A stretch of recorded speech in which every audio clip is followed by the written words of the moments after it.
ஏன் அவகிட்ட போன? நான் உன் கூட படுக்கலைங்கிறதுக்காகவா? அவ்வளவுதானா?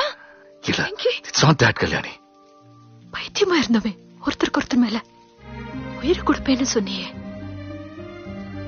காதலிச்சியே, அத நான் உன் கண்ணில் பார்த்தேன், நம்பினேன். ஆனா இப்படின்றதுக்குள்ள போயிட்டே இல்ல. பைத்தியமா இருக்குன்னு சொன்னாளா?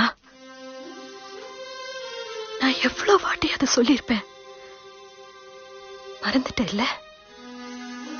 ஏன் வெங்கி, அவ்வளவுதான வாழ்க்கையில? தப்பு ஒத்துக்கிறேன், தப்பு பண்ணிட்டான், புரியுது. எதுவும் நடக்கல. மனசு நமக்குள்ள இந்த சூழ்நிலை அவ கூட பேசும்போதெல்லாம் வேணாம் தான் தோணும். தப்புன்னு தெரியும், ஆனா பேசுனேன், பழகினேன், எனக்கு தெரியும். எனக்கு தெரியுது நீ எங்க இருந்தா அவ எங்க இருந்தான்னு.